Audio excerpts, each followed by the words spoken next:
이제 본디오 빌라도에게 판결권을 넘겨준 유대인들 그리고 대제사장 가야바가 주님을 행악자로 몰고 처형을 빌라도에게 요구를 했죠.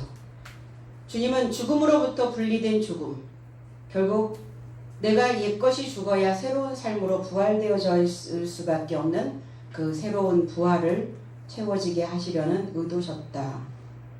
우리 모두는 신앙 안에서 무엇을 꿈꾸고 있는가? 변화를 꿈꾸고 있죠. 달라지는 인생을 원합니다. 그럼 오늘 우리는 어떤 나라에 내가 속하여 있는지, 예수님의 나라인지 아니면 세상 나라인지, 오늘 주님의 나라에 우리 모두가 다 들어가는 귀한 시간 되시기를 바랍니다. 33절, 이에 빌라도가 다시 관정에 들어가 예수를 불러가로되 내가 유대인의 왕이냐? 이렇게 물어봅니다. 주님이 잡혀온 죄목이 자칭 유대인의 왕이었었죠. 왕으로. 그런데 주님은 한 번도 당신의 입으로 내가 왕이다 라고 말씀하신 적 없어요. 하나님의 아들로 왔다. 인자가 왔다. 구름과 연결되어져 인자가 왔다라고 말했을 때 그들은 신성모독이라 주님을 그렇게 행악자로 몰았습니다. 빌라도가 다시 재판정에 들어가 예수를 불러 말했습니다. 당신이 유대인의 왕이냐? 빌라도가 재판정에 들어갔고 주님은 이미 재판정 안에 들어가 계시는 상태죠. 무엇을 통과해 갔을 겁니다. 들어간다는 것은 문을 통과해야 들어갈 수 있는 거죠. 관문을 통과해야 들어갈 수 있는 겁니다. 본디오 빌라도의 재판을 주님 또한 통과해 가고 있는 거예요.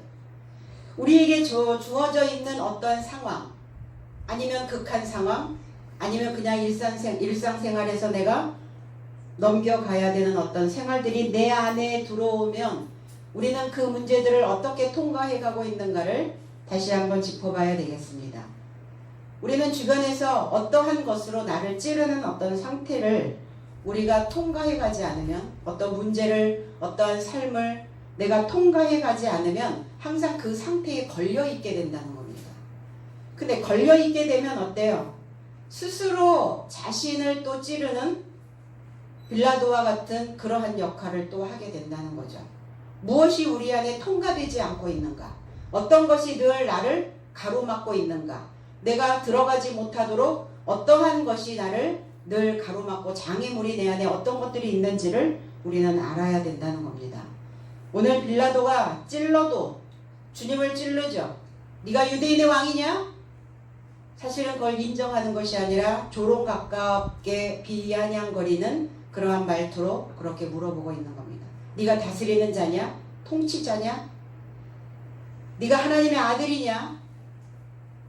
그렇다면 하나님의 아들이라면, 그리고 통치자라면, 네가 왕이라면, 네가 최고의 권력을 가지고 있다면 이 상황에서 벗어날 수 있지 않은가? 라는 뉘앙스로 유대인의 왕이냐고 이렇게 물어봅니다. 오늘 주님 빌라도의 그 찌름을 주님 또한 통과해 가고 계시는 겁니다. 그리고 자신의 사역을 묵묵히 수행하고 계시는 거죠. 어떠한 삶이 내 인생길을 막고 있는가? 우리가 믿음으로 가는, 신앙으로 가는 이 신앙의 여정에서 어떤 것이 우리의 길을, 통로를 막고 있는가를 생각해 보셔야 된다는 겁니다. 그래서 어떠한 일이든 어떠한 삶이든 오늘 일상 안에서 벌어졌던, 또 내 속에서 일어나는 그 많은 생각들이 우리의 길을 막아설 수는 없다는 겁니다. 통과해 가야 되는 것이죠. 길이 꽉 막혀서 오도 가도 할 수 없는 그러한 길목에 서 있다 할지라도 우리는 하나의 일념으로 거기를 들어가야 된다라고 하는 생각 때문에 그 막혀있는 길을 뚫고 오는 것처럼 우리의 삶 속에서 어떠한 것들이 우리의 통행을 방해한다 할지라도 우리는 하나님을 향한, 믿음을 향한, 그리고 이 삶을 향한 그것들을 포기해서는 아니 된다는 겁니다. 오늘 그러면 나는 과연 어디로 들어가고 있는가예요? 내 마음이 어디를 향하여 들어가고 있는가? 나의 생각은 어디를 향해 지금 들어가고 있는가를 볼 수 있어야 된다는 겁니다. 사도행전 14장 22절에 제자들의 마음을 굳게 하여 이 믿음에 거하라. 권하고 또 우리가 하나님 나라에 들어가려면 많은 환난을 겪어야 할 것이라 그랬어요. 제자 삶의 목숨을 굳게 하여 제자들의 삶을 굳게 한다는 것은 무엇이냐면 다시 재건하는 겁니다. 어떠한 것이 우리의 신앙을, 우리의 믿음을 하나님을 향한 그 우리의 정절을 막는다 할지라도 우리의 마음을 다시 재건하여 일으켜 세울 수 있어야 된다는 거죠. 내가 지금 어떤 방향으로 가고 있는가예요. 그래서 내가 가고 있는 그 방향이 하나님을 향한 믿음을 향한 방향이 아니라면 우리는 단호히 그 방향을 돌릴 수 있어야 된다는 겁니다. 이거를 제자들의 마음을, 제자들의 목숨을 굳게 하여 이렇게 굳게 하다라는, 재건하다, 방향을 돌리다, 이런 의미를 가지고 있습니다. 그래서 믿음에 머물 수 있도록 권면하고, 그리고 나의 삶이 하나님 나라에 들어가려면, 이렇게 얘기했어요.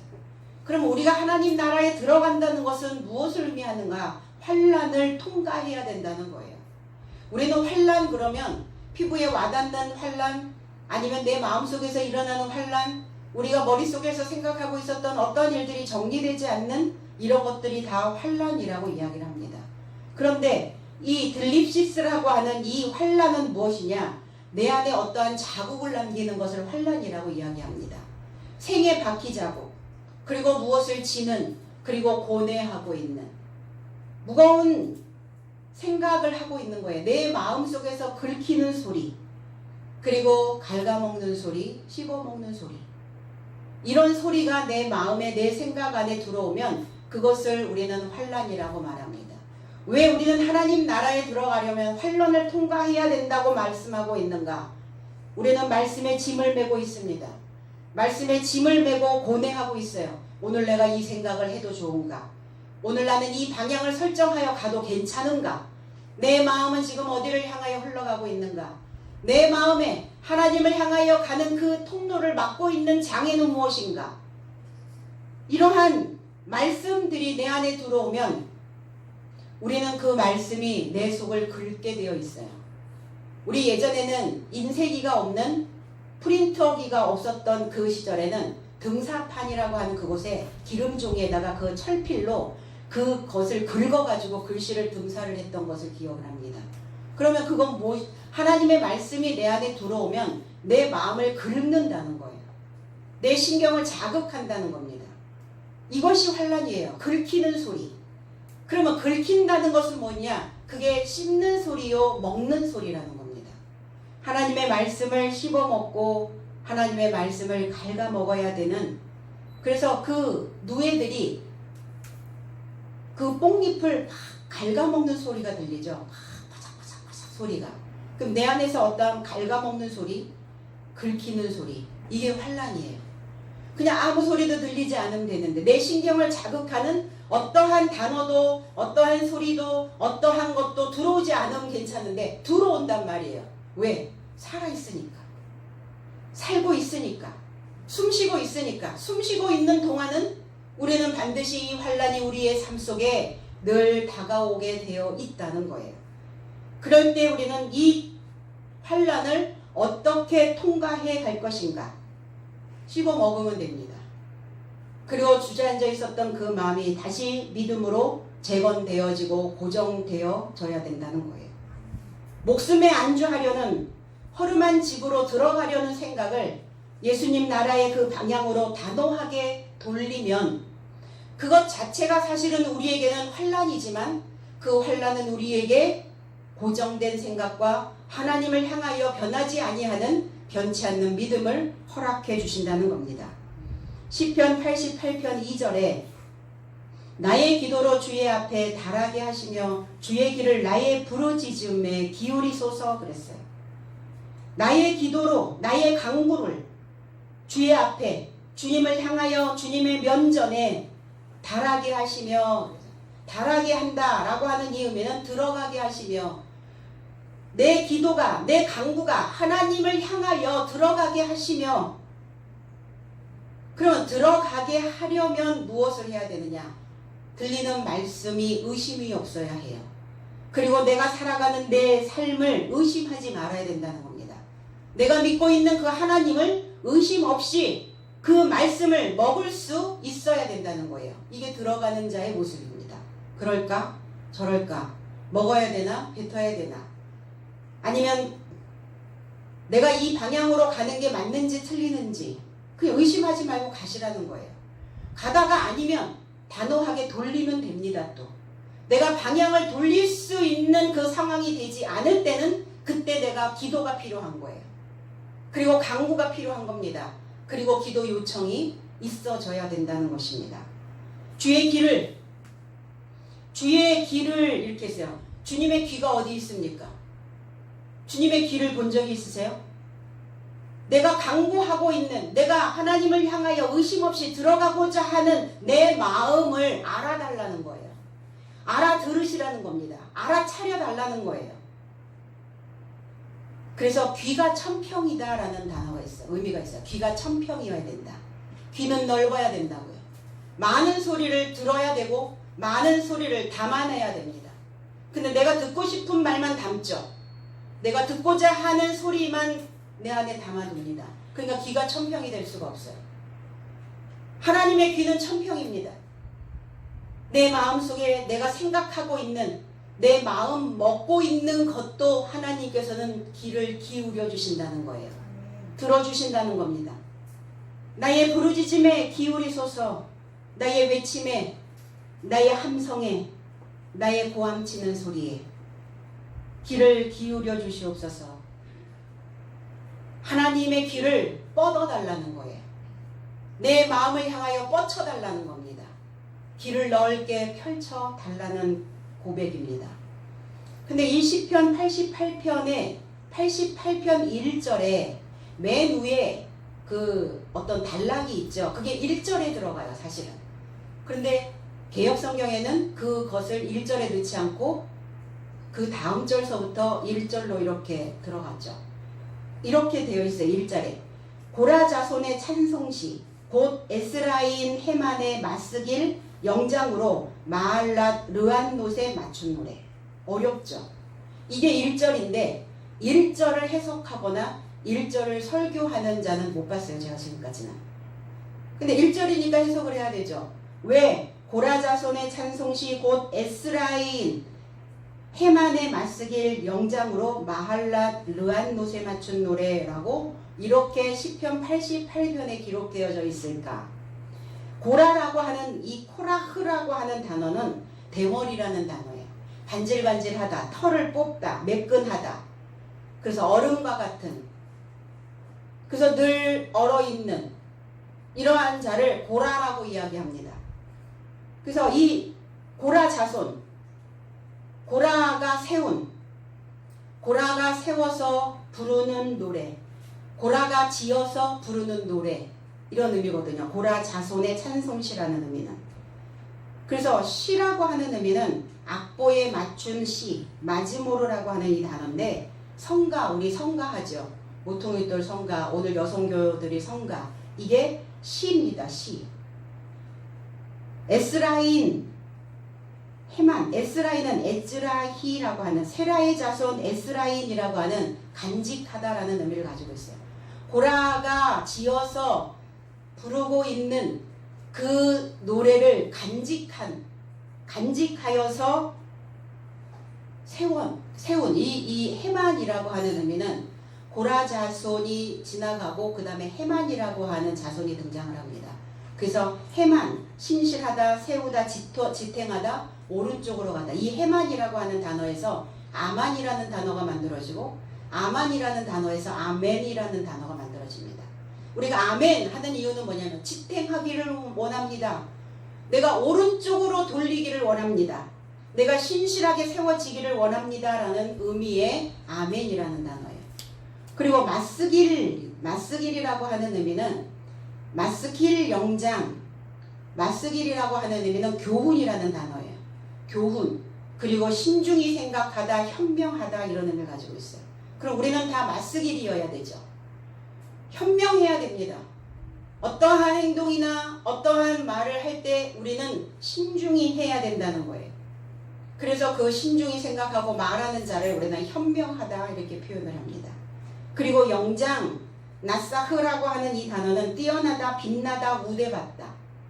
그리고 이 교훈이 우리의 삶을 빛나게 만들어야 되는 것이죠.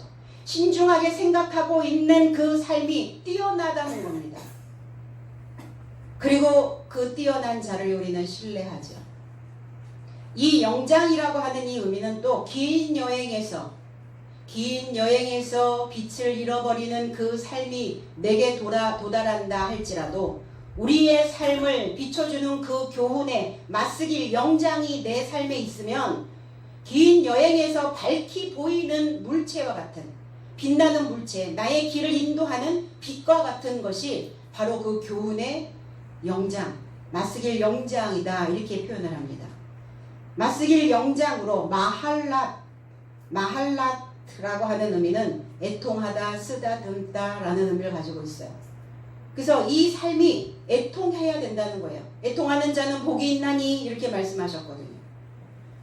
마할랏 르한노세 맞춘 이렇게 써요. 르한노스는 주시하다, 응답하다. 애통하는 자를 주시하신다는 거예요. 하나님은. 애통하는 자에게 응답해 주신다는 겁니다. 우리는 하나님께 기도할 때 우리는 얼마나 애간장을 끓이며 기도하는가. 내가 그 영혼을 위하여 그 인생들을 위하여 내가 기도할 때 얼마나 이 단장이 끊어지는 그 간절함으로 기도하고 있는가. 이것이 마할랏 르한노세 맞춘 이런 표현을 가지고 있어요. 마할랏 르한노세 맞춘 노래 이렇게 되었죠. 고라 자손은 사실은 우리에게 그렇게 썩 좋은 이미지를 주지 않은 자손들입니다. 고라 자손이 지은 시. 그래서 이 고라 자손들이 모세와 아론의 권위에 도전을 했고 그리고 아론의 후손으로만 제사장을 제한한 거에 굉장히 많은 불만을 가지고 있습니다. 그래서 모세가 만들어 놓은 어떤 법에 계속 그 조치에 반발을 하고 저항을 합니다. 결국 이 고라와 르우벤 지파와 아미람과 다단에 의해서 반란이 일어나죠. 그리고 그를 따르는 자들에게 향로에 불을 담아서 여호와 앞에 설 수 있도록 모세는 그렇게 조치를 취합니다. 모세는 그들과 맞대응하지 않았거든요. 그냥 기도했어요. 그리고 너희들이 옳은 행위라면 너희들이 옳은 불을 가지고 있다면 여호와께서 그 불을 인정하실 것이고 여호와께서 그 불을 인정하지 않는다면 너희에게 어떤 여호와의 판결이 있을 것이다 라고 모세는 그렇게 말을 합니다. 그래서 그 향로에 불을 담아서 여호와 앞에 서도록 모세와 회중들에게 고라와 그의 자녀들로부터 명령을 합니다. 그런데 어때요? 그 불이 여호와의 불이 그들을 삼켜버렸고 그리고 땅이 갈라지면서 이 고라 자손들이 땅속에 그냥 산처로 묻혀버립니다. 생매장을 당해버려요. 그런데 그때 생매장을 당했는데 어떻게 이 고라의 자손들이 찬송을 했을까? 어떻게 이 시를 썼을까? 거기에서 고라 자손의 세 아들이 살아남습니다. 아실이라고 하는 자와 엘가나와 에비아사 이 세 사람은 죽지 않았어요. 그래서 한 사람은 성전의 문지기가 되어지고 한 사람은 성전에서 찬송하는 자가 되어지고 한 사람은 빵을 냄비에다가 굽는 그 일을 맡은 자가 되어졌다라고 말합니다. 그래서 고라 대신에 헤만이라고 하는 사람이 나타나서 봐서 그러니까 아까 헤만이라는 단어가 나온 겁니다. 등장을 하게 된 거죠. 고라 자손이 쓴 시가 시편이 42편, 그 다음에 44편에서 49편, 그 다음에 84편에서 85편, 87편에서 88편 이렇게 고라 자손들이 쓴 시가 있어요. 처절합니다. 시편 88편을 쓴 이 고라 자손의 시를 읽어보면 여호와 내 구원의 하나님이여 내가 주야로 주의 앞에 부르짖었사오니 나의 기도로 주의 앞에 달하게 하시며 주의 길을 나의 부르짖음에 기울이소서. 대저 나의 영혼에 곤란이 가득하며 나의 생명은 음부에 가까웠사오니 나는 무덤에 내려가는 자와 함께 인정되고 힘이 없는 사람과 같으며 사망자 중에 던지운 자 되었으며 살육을 당하여 무덤에 누운 자 같았으니 주께서 저희를 다시 기억지 아니하시니 저희는 주의 손에서 끊어진 자이니이다. 그 간절함에 그 호소를 그 기도를 하나님께 드리는 겁니다. 그런 것 같은 느낌인 거죠. 그런 마음인 거죠. 지금 주의 노가 나를 심히 들어오니 주의 모든 파도로 나를 괴롭게 하셨나이다. 그래서 18절에 또 보니까 주께서 나의 사랑하는 자와 친구를 내게서 멀리 떠나게 하시며 나의 아는 자를 흑암에 두셨나이다. 스스로 자기 스스로 고라자손의 그 행한, 그 아비의 행한, 그 부모의 행한, 그 조상들이 행한 그러한 생각들이 혹여 자기들의 생각들을 누르지 않을까, 내가 음부에 버려지지 않을까, 하나님이 나를 기억하지 아니하실까, 내가 버려진 자와 같이 되어버리지 않을까 하는 그 두려움과 떨림으로 하나님께 간구하고 간청하고 있는 것입니다. 내가 주님의 귀에, 주님의 그 나라에 들어가기를 소망하며 이렇게 기도하고 있는 고라 자손의 시가 이렇게 88편에 기록되어져 있습니다. 그럼 하나님께 그 기도가 들어가려면 무엇을 해야 되는가? 헌신된 삶이 있어야 되는 것이죠. 그리고 이 환난을 통하여 연단된 우리의 사고가 단단하게 있어져야 된다는 겁니다. 에레미야 16장 7절로 8절에 여호와를 의지하며 여호와를 의뢰하는 사람은 복을 받을 것이라. 의지, 의뢰. 하나님, 내가 이러한 생각을 하고 있는데 이 생각이 하나님 나라에 들어가는 것이 적합한 생각입니까? 의뢰해 보셔야 된다는 거예요. 내 마음이 하나님을 향하여 있는 이 내 삶이, 믿음이 진정으로 하나님을 향하여 있는 것인지 의뢰해 보셔야 된다는 겁니다. 그 하나님을, 여호와를 의뢰하는 사람은 복을 받을 것이라. 그는 물가에 심기운 나무가 그 뿌리를 강변에 뻗치고 더위가 들어올지라도 두려워 아니하며 그 잎이 청청하며 가무는 해에도 걱정이 없고 결실이 그치지 아니함 같으니라. 혹여 우리의 삶 속에서 나를 가물게 하는, 때로는 열받게 하는, 나를 뜨겁게 하여 그 잎이 다 말라버리게 하는 그러한 극한 상황이 벌어진다 할지라도 그 가무는 해에도 걱정이 없고 결실이 그치지 아니하고 그 물가에 심기운 나무처럼 그 뿌리가 늘 무성하다는 겁니다. 우리의 생각이 하나님의 말씀에 뿌리를 깊이 내리고 있다면 어떠한 극한 상황, 어떠한 상황이 벌어진다 할지라도 우리는 늘 하나님의 말씀 안에 머금어 있는, 담겨져 있는, 뿌리를 깊이 내리는 그러한 나무가 되어져야 된다는 겁니다. 오늘 우리에게 주시는, 그리고 하나님께서 우리에게 어디를 향하여 들어가기를 원하고 계시는가를 우리는 다시 한번 신중히 생각해야 될 줄로 믿습니다. 34절, 예수께서 대답하시되 이는 내가 스스로 하는 말이뇨 다른 사람들이 나를 대신하여 내게 한 말이뇨. 네가 유대인의 왕이냐? 라고 이렇게 빌라도가 물어봤을 때 그렇다 그렇지 않다로 대답하지 않습니다. yes or no로 대답하지 않으시죠. 다시 반문을 합니다.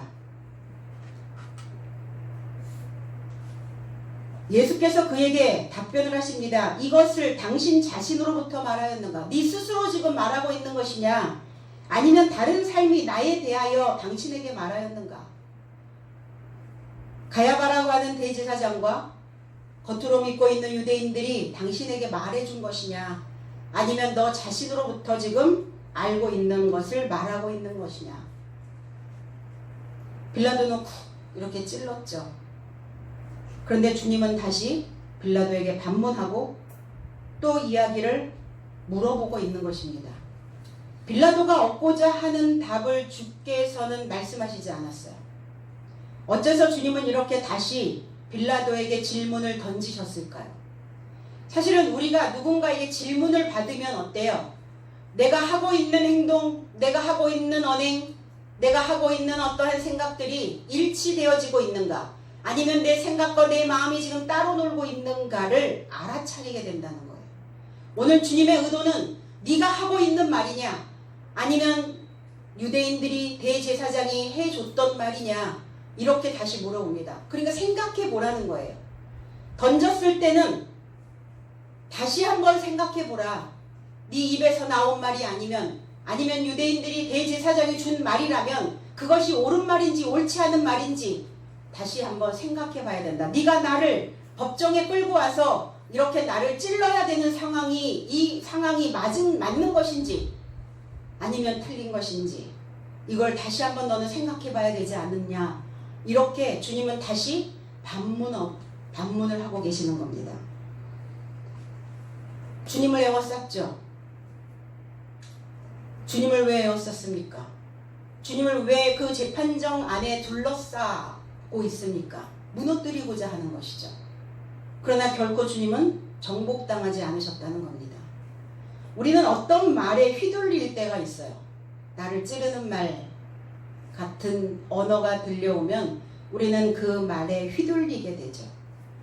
그러나 그 말의 의도를 우리가 찬찬히 잘 생각하고 파악하게 되어진다면 그 말에 그렇게 휘둘리지 않아도 될 수 있다는 거죠. 내가 유대인의 왕이라고 말씀하셔도 아니면 또 그렇지 않다고 말씀하셔도 그들은 분명히 꼬투리를 잡을 것이 뻔하기 때문에 답을 주지 않고 네가 한번 생각해보라고 이렇게 던져놓는 겁니다. 우리가 어떠한 상황에 닥쳤을 때도 우리는 그렇게 한번 해보면 좋을 것 같아요. 네가 꼭 이러한 생각으로 가야 되는 것인지, 이렇게 말하는 것이 옳은 것인지, 나도 나에게 다시 한번 반복하여 질문을 던지면 우리는 그 공백이, 여백이 만들어질 수 있다라는 겁니다. 그래서 너는 어떻게 생각하는가 대묻기 방법으로 생각하게 만드는 것이죠. 성급하게 대답해 줄 필요가 없습니다. 상대가 말이 훅 내게 들어오면 우리는 성급하게 그거에 대하여 어떤 답을 주려고 서두르게 되죠. 서두를 필요 없다는 거예요. 네가 그렇게 생각한다면 그런 것이지. 그러나 네가 그렇게 생각하고 나에게 말을 그렇게 찌른다 할지라도 내가 내 스스로 나를 그렇게 찌를 수는 없으니까 그러려면 그렇게 해라고 우리는 그런 질문들을 던져봄이 필요하다는 겁니다. 그래서 어떤 문제로 인해서 힘든 것이 아니라 스스로 성급해지고 결국 자신과의 싸움에서 지는 것이죠. 초연하게 대처하시는 주님의 모습에서 우리는 어떤 모습인가를, 나 자신은 어떤 모습으로 대처를 하는가를 생각해 봐야 된다는 겁니다. 용감해 있는 나, 우리는 늘 내 속에 두 존재가 있다는 것을 우리는 알고 있습니다. 용감한 나인가 아니면 비겁해 있는 나인가, 너그러운 나인가 옹졸한 나인가, 커다란 나인가 아니면 조그마한 나인가, 의로운 나와 아니면 불의한 나. 우리는 지금 누구와 맞대응하고 누구와 손잡고 나는 지금 누구에게 어떤 질문에 답을 해주고 있는가, 옹졸한 나에게 질문에 답해주고 있는가, 조그만 나에게, 불의한 나에게, 비겁한 나에게, 자신 없는 나에게. 우리 자신 없는 그러한 나에게 계속 답을 해주면 어떤 상황이 벌어질까요?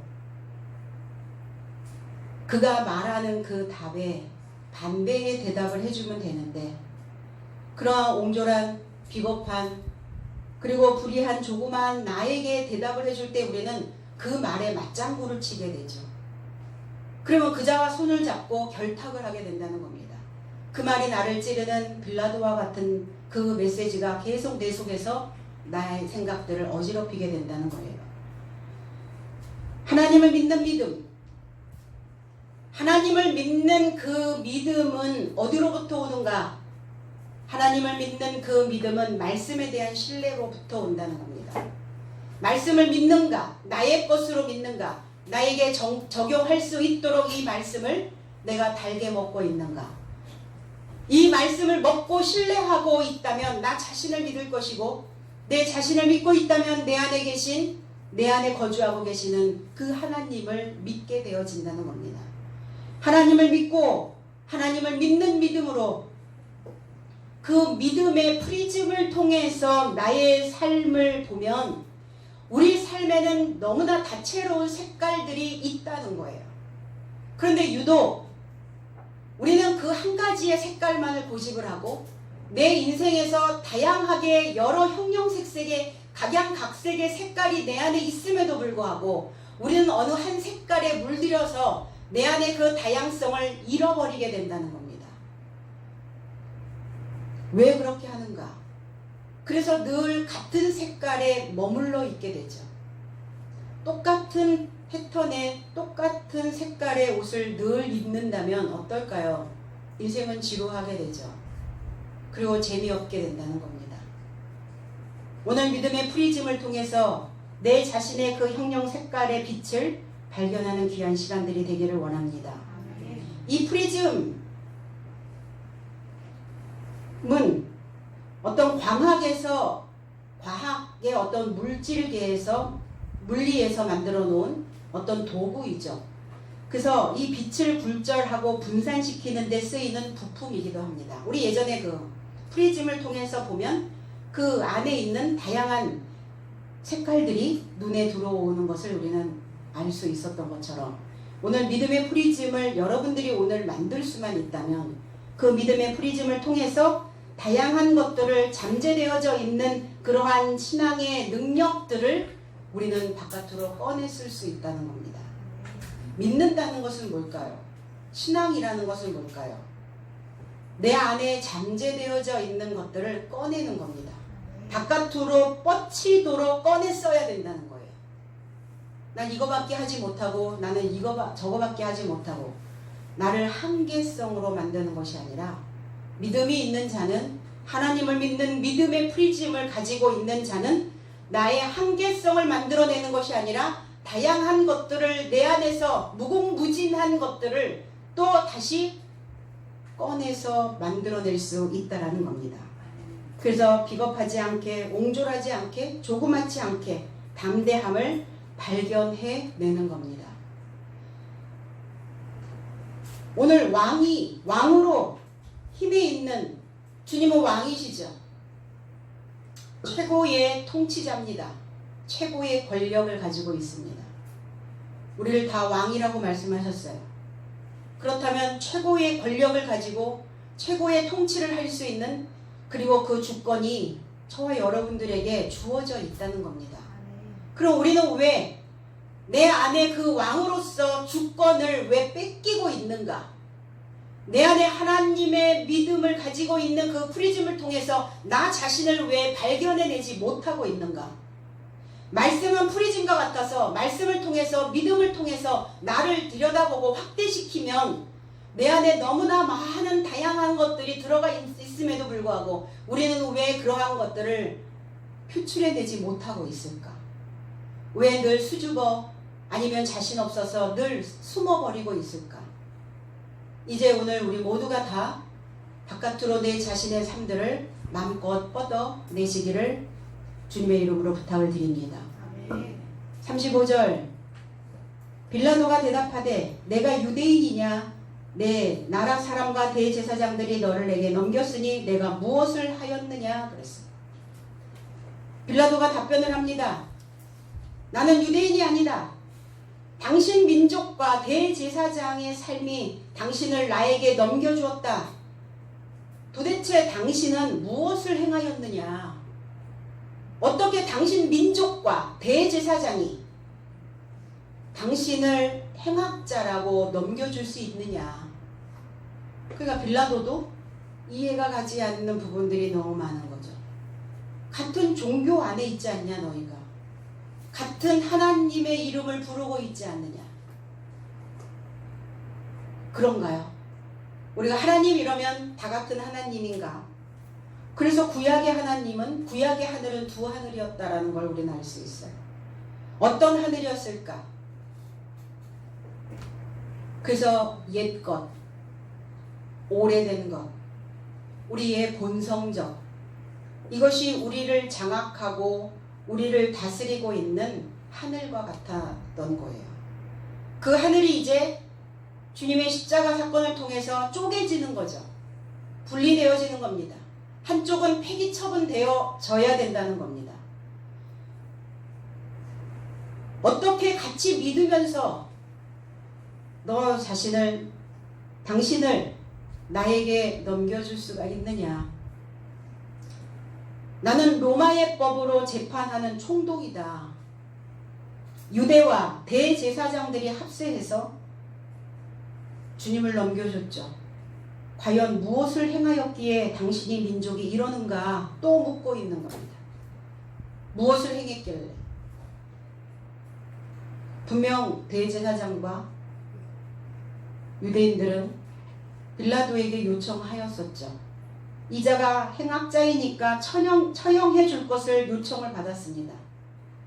그런데 다시 예수님께 조심스럽게 빌라도는 다가가 묻고 있는 겁니다. 왜 이렇게 계속 묻고 있을까? 확신하지 못하기 때문이에요. 자기의 머릿속에서 어떤 결정을 하지 못하고 있는 겁니다. 빌라도는 분명 결정 장애를 가지고 있는 자임에 분명합니다. 결정할 수가 없었어요. 자기가 법을 가지고 있는 총독임에도 불구하고 이것을 재판정에 넘겨준 유대인과 대제사장들이 행악자라고 처형을 요구했음에도 불구하고 결정을 할 수가 없었던 것이죠. 그러니까 주님에게 물어보고 있는 거예요. 왜 물어볼까요? 빌라도는 예수님을 만난 그 순간서부터 예수님께 압도당했다는 거예요. 어떤 강한 느낌, 강한 힘. 사람이 사람을 우습게 볼 수는 없죠. 사람이 사람을 우습게 보는 이유는 뭐냐면 상대를 압도할 수 있는, 그리고 스스로를 관리할 수 있는, 스스로를 통치할 수 있는 그 힘이 내 안에 있지 않으면 내 자신이, 내 스스로가 나를 우스워 보이게 만들어 버린다는 거예요. 그런데 우리는 그렇게 얘기하죠. 카리스마가 있어, 이런 얘기한단 말이에요. 카리스마, 힘이에요. 능력입니다. 분명한 언어, 분명한 표정, 분명한 태도. 내가 무엇을 원하는지, 무엇을 하고 싶은지. 그래서 미적거리지 말고, 상대에게 언어를 줄 때도 미적거리지 말고 그렇게 하던지 말던지, 이게 아니라 나는 이런 거를 원해, 나는 이런 게 필요해, 나는 이렇게 해줬으면 좋겠어. 분명히 상대를 압도할 수 있는 그 에너지와 힘이 있음에도 불구하고 내가 그 힘을 바깥으로 뻗쳐서 쓰지 않고 있다는 겁니다. 왜 그럴까요? 무엇 때문에 그렇게 하고 있을까요? 믿음의 문제라는 거예요. 믿음성의 문제예요. 진정성의 문제예요. 이제 좀 생각을 다른 방향으로 완전히 돌려보면 어떨까요? 나를 믿어주는 믿음. 내 안에 하나님을 믿어주는 그 믿음. 그리고 이 말씀을 통해서 분명 내 안에, 믿음의 프리즘을 통해서 내 안에 다양한 것들이 있음을 발견하고 그 발견되어진 내 삶의 능력으로 뿜어져 나갈 수 있다라는 그 확신, 이런 것들이 좀 우리의 삶에 만들어질 수 있어야 된다는 겁니다. 주님은 그렇게 많은 말을 하시지 아니하시고, 주님은 그들이 대답을 요구하는 그 질문에도 네 생각은 어때? 당신 생각은 어떤 거야? 네 마음은 어떤 건데? 네가 원하는 건 뭔데? 그런데 나는 이런 거를 원해라고. 그래서 무엇인가 이렇게 압도할 수 있는, 기선제압을 할 수 있는 그런 힘이 필요한 거죠. 저와 여러분들 속에서도 마찬가지예요. 늘 두 생각이 우리의 마음을 다듬이질하죠. 두 생각이 내 마음을 방망이질할 때 우리는 어떠한 생각으로 그 부정적인 생각들을, 잘못된 마음들을, 잘못 먹고 있는 마음을 제압할 것인가? 아니면 우리는 기선 제압을 당했는가? 아니면 기선을 제압하고 있는가요? 그러니까 이거 바깥으로 꺼내서 생사람 잡지 말고 스스로 나 자신을 제압할 수 있는 그 힘들을, 압도할 수 있는 그 힘들을 길러내셔야 된다는 겁니다. 근데 이미 있거든요. 이미 있어요. 말씀의 프리즘으로 나를 보면 이미 있어요. 그 색깔이 담겨져 있습니다. 한 번도 써보지 않았고 입어보지 않았기 때문에 어색한 거예요.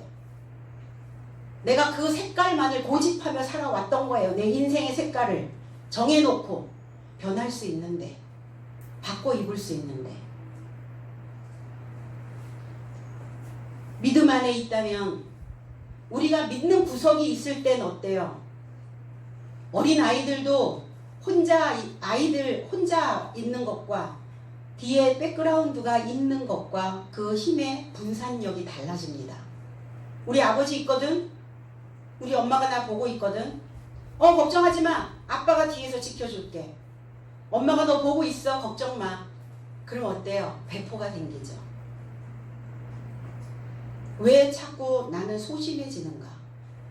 왜 나는 알 수 없는 그 감정에 계속 휘둘리고 자신감을 잃어가는가? 백그라운드가 없다는 거예요. 그럼 누가 나의 백그라운드가 되겠습니까? 우리의 조상들은 이미 다 없고, 우리의 부모님도 힘이 없고, 무엇이 말씀을 단단히 붙잡고 있는, 말씀을 새롭게 먹고 있는, 새로운 색깔의 옷을 입히고 있는 내가 나의 백그라운드여야 된다는 거예요. 누가 나를 지켜줄까? 내가 외로울 때, 내가 곤란할 때 누가 나를 지켜줍니까? 여러분? 여러분이 아니죠. 내 자신이어야 된다는 거예요. 그럼 내 자신은 무슨 근거로 그것을 지킬 수 있단 말인가? 믿는 구석이 있잖아요. 믿는 구석 없으세요? 믿는 구석 하나님. 나를 구부려 나를 굽어보고 계시는 하나님.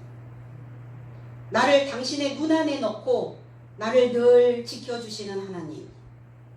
내가 오늘도 숨 쉴 수 있도록 내게 숨통을 열어주고 계시는 하나님. 내가 아파 있어도, 내가 불행하다 생각할 수 있어도, 내가 우울함으로 슬픔으로 내 마음이 찢겨지는 그 상태에 있어도, 그래도 내 등을 토닥거리고 나를 쓰다듬어 주시는, 교훈으로 나를 쓰다듬어 주시는 그 하나님. 그래서 그 하나님을 우리가 붙잡을 수 있어야 된다는 거예요. 나를 쓰다듬어 주시는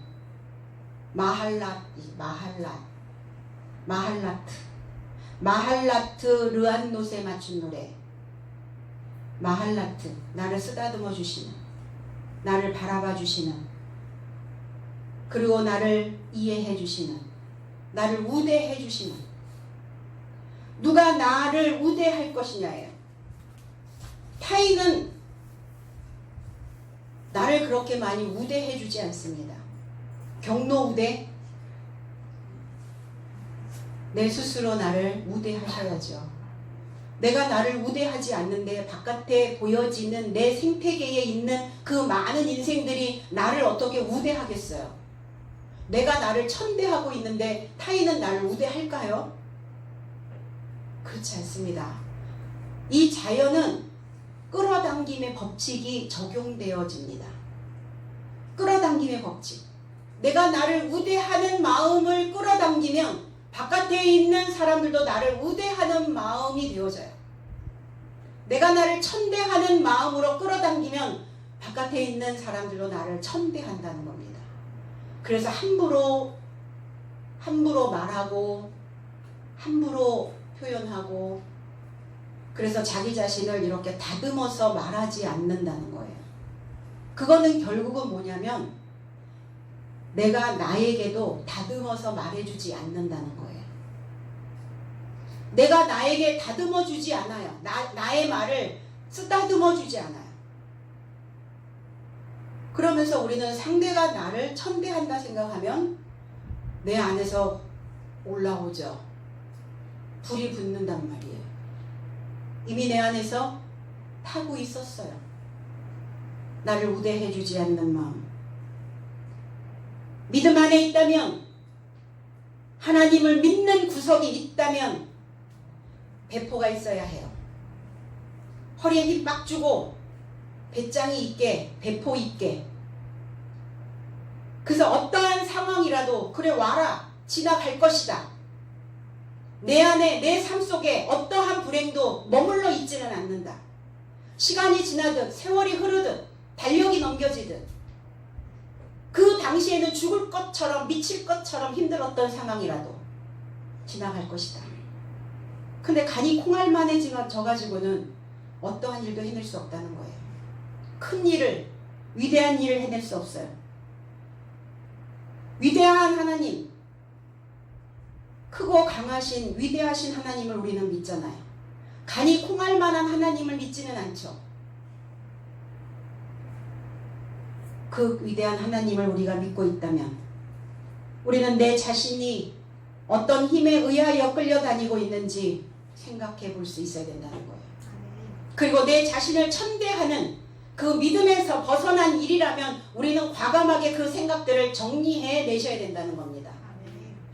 참 버리는 거 잘 못하죠, 우리나라 사람들. 저도 뭐 버려야 된다 그러면 이것도 쓸만한데 또 다시 주워놓고, 옷 정리하다가도 또 이거 다음에 또 입지 않을까 또 넣어놓고.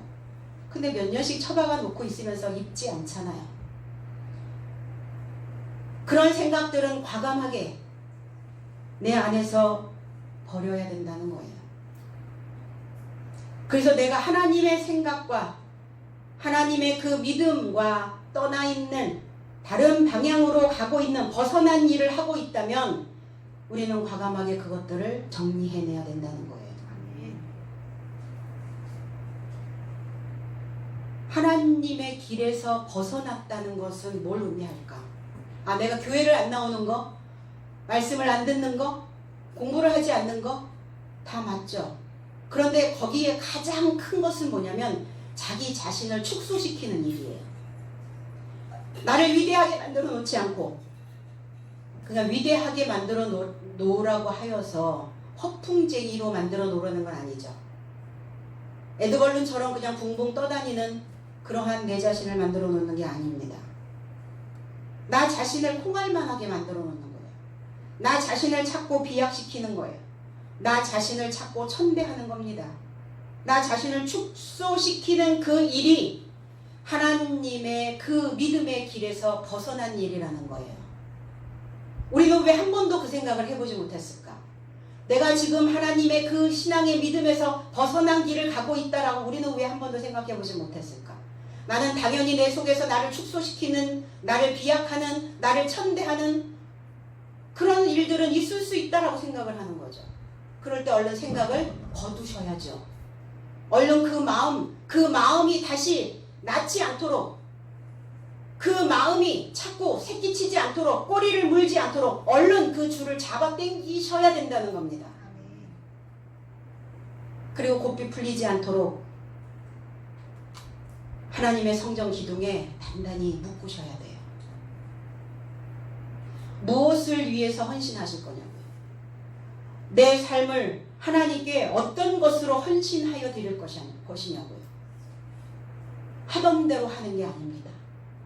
다르게 하는 것을 헌신이라고 말합니다. 오늘 우리는 다르게 하는, 내가 지금까지 살아왔던 그 색깔이 아닌, 지금까지 해왔던 그 패턴이 아닌, 이제 다르게 할 수 있는 그 헌신의 삶이 오늘 저와 여러분들의 삶에 있기를 원합니다. 네가 무엇을 하였느냐? 당신은 무엇을 행하였느냐? 포이에오라는 단어예요. 무엇을 행하였느냐? 무엇을 실천하고 있느냐? 무엇을 지금 창조하고 있느냐? 하던 대로 하지, 가던 대로 가지, 있던 대로 해. 사람이 변하면 죽는데 이렇게 얘기하죠. 그래요. 변하려면 죽어야 돼요. 변하려면 죽어야죠. 무엇이 죽어야 돼? 허름하게 있었던, 늘 그 옷 색깔을 고집하고 있었던 그것은 죽어야죠. 그럼 변하게 되어 있어요. 내가 이대로 살다 죽을 것인가? 아니면 무엇인가 다른 길을 한번 가볼 것인가? 결정해 보셔야죠. 예수님께서 행하신 일이 뭡니까? 예수께서 행하셨던, 예수께서 창조하셨던, 예수께서 실천하셨던 일들이 뭐였어요? 가르치셨던 일이었어요. 병든 자를 고치셨던 일이에요. 그리고 연결된 소식을 전파하셨던 일이었습니다. 그리고 참된 삶을 실천하셨어요. 나는 참된 삶인가? 아니면 거짓인가? 나는 진짜 내가 원하는 참된 삶이 있음에도 불구하고 그 참된 삶으로 가지 않고 있다면 거짓이에요. 가식이에요. 내가 진짜 원하는 삶이 있는데 이 눈치 저 눈치 보려니까 내가 그 삶을 못 살겠어. 그럼 나는 지금 거짓으로 살고 있는 거죠.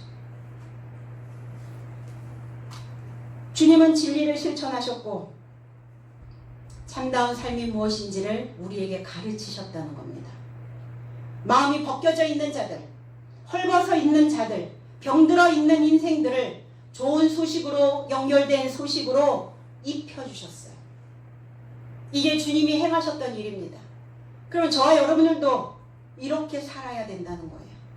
어떻게 살아야 되는가? 자신을 가르치고 가르친 그 말씀이 벗겨진 내 마음을, 벗겨진 이 피복들을 다시 입혀주시는, 회복시켜주시는, 그리고 그 좋은 말씀들의 것을 내가 머금고 있는 좋은 양념거리를 가지고 있는 자여야 된다는 겁니다. 그래서 저와 여러분들은 내 안에 다양한 양념통이 들어있어요. 살맛 안 나요? 살맛이 없습니까? 살맛 안 나는 인생들 참 많아요. 맛없이 사는 사람들 참 많습니다. 그럼 맛 안 나는 인생에게 제가 여러분들이 가지고 있는 그 양념들을 쳐주시는 거예요. 그러면서 살면 돼요. 그것이 행함입니다. 그것이 창조예요. 그렇게 자신을 헌신으로 비워내고 나 자신과 내 주변에 만나는 많은 사람들에게 그 좋은 양념거리가 되어주시면 된다는 겁니다. 마가복음 4장 30절로 32절에 그리고 그가 말씀하시기를 나의 삶이 무엇으로 하나님 나라를 비교하며 무슨 비유 안에서 하나님 나라를 비유할까? 겨자씨 나달과 같으니 그것이 땅에 접촉하여 뿌려지는 동안 땅에 접촉할 시에 모든 산보다 작은 것이다. 그리고 뿌려져 있는 동안 자라서 채소의 모든 산보다 커지게 되어 하늘의 새를 그의 그늘 아래 깃들일 만큼 큰 가지의 삶을 행하느니라. 큰 가지의 삶을 창조해내셔야 된다고요. 하늘을 날아다니는 새들이 누굽니까? 날아다니는 인생들이 있어요. 날아다니는 마음이 있어요. 하나님의 말씀 안에 정착하지 않고 떠돌이 인생 사는 자들이 있어요. 그들이 다 새들이에요. 그래서 뭐예요? 새들이 바짝바짝 막 날아다니는, 그들의 큰 나무가 되어져서 그들을 깃들일 수 있도록, 그들의 그늘이 되어질 수 있도록 오늘 하나님께 내가 가지고 있었던 옛 것을, 옛 색깔들을, 내가 가지고 있었던 그 옛날 옷들을 다 버리는 오늘 이 헌신이 보여지지 아니하는 겨자씨의 나달과 같아요. 아, 오늘 하루 뭐 헌신한다고 얼만큼 우리에게 믿음이 커질까? 그렇지 않죠. 오늘 하나님을 향한, 그리고 믿음을 향한, 그리고 또 나 자신의 삶을 어떻게 놓아야 되겠다라고 하는 그 간절함에 그 헌신된 그 마음들이 지금은 눈에 보이지 않고 지금은 부풀어져서 큰 가지가 되어져 있지 않아도 그 마음을 먹는 그 순간, 오늘 나는 어떠한 마음으로 하나님을 신뢰하고 그 믿음의 스펙트럼을 통해서 내 자신의 다양성을 어떻게 꺼내야 되겠다라고 생각하는 그 순간, 그것 자체가 겨자씨 나달이라는 거예요. 그 좋은 마음 하나를 먹는 그것 자체가 겨자씨 나달이라는 겁니다. 오늘 그러면 한번 해볼 수 있겠다라고 마음 먹는 이것이 우리에게는 겨자씨 나달이라는 겁니다.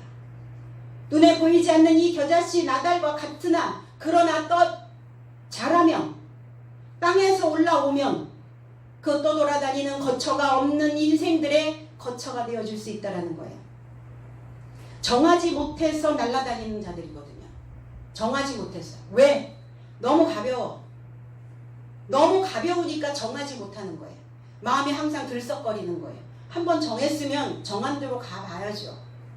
정한 마음, 내 정한 마음 하나님께 드려야 되는 것이죠. 내가 정한 마음을 내 자신에게 굳게 그렇게 지킬 수 있도록 고정시켜야 된다는 겁니다. 그래서 이러한 정착하지 못하는 이러한 자들을 자라게 해주는, 우리는 씨 뿌리는 농부가 되어져야 된다는 겁니다. 이런 자가, 이렇게 마음 먹고 있는 자가 하나님 나라인 거예요. 하나님 나라는 여기 있다 저기 있다 하여도 너희는 믿지 마라. 하나님의 나라는 너희 안에 있느니라. 예수님의 나라는 저와 여러분들 안에 있고 예수님의 나라가 되어져야 된다는 겁니다. 그러면 예수님의 하나님의 법으로 살아야 되는 자를 하나님의 나라라고 말하는 거죠. 하나님의 말씀 안에서 내 자신을 늘 조명하고 하나님의 말씀 안에서 내 자신을 늘 정돈해내고 하나님의 말씀 안에서 나의 그 가지고 있는 기량을 다 발휘해내는 그 자가 바로 예수님의 나라가 되어줄 수 있다는 겁니다. 36절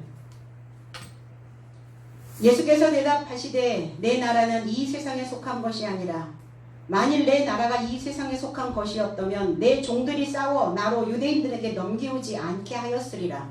이제 내 나라는 여기에 속한 것이 아니니라. 주님은 그렇게 말씀하십니다. 내 나라는 이 세상에 속한 것이 아니다. 내 나라가 이 세상에 속하였다면 유대인의 삶에게 내가 넘겨지지 않게 하려고 내 종들이 싸웠을 것이다. 그래서 이후로 나의 나라는 여기에 있지 않다 했어요. 세상에 있지 않다. 초등학문에 있지 않다. 옹졸한 생각 안에, 자가 있는 생각에, 비겁한 생각 안에, 불의한 생각 안에 있지 않다. 어린아이처럼 구는 그 생각 안에 있지 않다. 이제 내 나라는 어디에 있단 말입니까? 이 땅이 아니라는 거예요. 땅에 있다는 게 아니에요. 아래에 있다는 게 아닙니다. 위에 있다는 거예요. 높은 곳에 있다는 겁니다. 십자가의 부활을 말씀하고 계시는 거죠. 이후로 내 나라는 여기에 있지 않다. 이후 이제라는 단어를 써요. 이제 이후로는 언제 이후로 내가 할 수 있음을 깨닫는 순간, 내가 하나님께 내 몸과 마음을, 내 삶 전체를 헌신할 것을 결단하는 그 순간 세상의 나라에서 벗어나는 거예요. 그 결단하는 그 마음이 있는 그 순간에, 그 이후부터 나는 주님의 나라가 되어지는 겁니다. 세상에 속한 나라가 아니라는 거예요. 하늘이 되어지는 겁니다. 상류가 되어지는 겁니다. 고등학문이 되어지는 거예요. 현존하는 신학, 존재하고 있는 학문, 살아있는 실체, 존재의 어떤 근본 원리, 어떤 본질. 그래서 저와 여러분들의 삶의 나라는 위여야 된다는 거예요. 상학적이어야 된다는 거예요. 형이상학. 어떤 존재론적인, 근본적인, 어떤 본질적인 이러한 것들이, 그러한 형상이 위에 있어야 된다는 거예요. 그래서 예수님의 나라는 높은 수준의 사고력에 있다는 거예요. 땅에 속한 자들은 이 생의 염려로 크지 못하죠. 무엇과 싸우고 있는가? 디모데전서 6장 12절에 믿음의 선한 싸움을 싸우라. 영생을 취하라. 이를 위하여 내가 부르심을 입었고 많은 증인 앞에서 선한 증거를 증거하였도다. 믿음의 선한 싸움이 아니라 믿음의 좋은 싸움을 싸우라고요. 내세적 생명에 접하여 취하고 이에 이르고자 너의 삶이 초청을 받았고, 왜 우리를 초청하셨는가? 오늘 왜 우리의 삶을 초청해 주셨는가? 내세적 생명에 접할 수 있도록, 그리고 좋은 싸움을 싸울 수 있도록, 많은 증인 앞에서 좋은 증거를 내놓을 수 있도록, 내 삶이 하나님을 믿었다면 증거를 가지고 있으셔야 된다는 거예요. 좋은 증거를, 그래 좋은 증거를 가지고 있구나 하고 많은 사람들이 그 좋은 증거를 가지고 있는 나의 삶에 동의를 해주셔야 된다는 거예요. 그래서 우리를 초청해 주신 거거든요. 의미 없이 살다 가는 인생은 없습니다. 의미 없이 왔다 가는 삶은 아무것도 없어요. 내가 왜 이곳에, 내가 왜 하나님을 믿게 되었는지, 왜 하나님께로부터 내가 부름을 받았는지, 그냥은 아니었다는 거예요. 좋은 싸움을 싸우고 나의 달려갈 길을 마치고 믿음을 지켰다면 우리에게는 의의 면류관이 준비되어져 있을 것입니다. 오늘의 이 헌신은 그 믿음을 지키기 위한 좋은 싸움이라는 것을 기억하시고 이후로 나의 나라는 저 높은 곳에 있게 될 것입니다. 땅에서 잘하면 돼요. 내가 지금 땅에 속하여 있는 자라 할지라도 잘하기만 하면 됩니다. 잘한다는 것은 무엇이냐? 내가 그렇게 반복적으로 생각하고 있었던 그러한 생각에서 벗어나는 거예요. 생각을 바꾸는 겁니다. 다른 마음을 먹는 거예요. 다른 마음을 먹는 게 쉽지는 않지만 다른 사람이 주는 마음을 먹으시면 돼요. 그래서 내가 자체에 대해서 내 마음을 먹을 수가 없다면 다른 사람이 주는 메시지를 하나님의 말씀이 내 마음속에 들어와서 그 말씀을 먹을 수 있는 내가 되어진다면 오늘 우리는 예수님의 나라가 그리고 예수님에게 속한 그 나라가 될 것입니다. 그날이 오늘이 되도록 오늘 헌신의 삶으로 저와 여러분들의 삶이 주님의 그 나라가 저와 여러분들의 속으로 끌어당겨지는 귀한 인생길이 되어지기를 주님의 이름으로 축복합니다. 기도하겠습니다.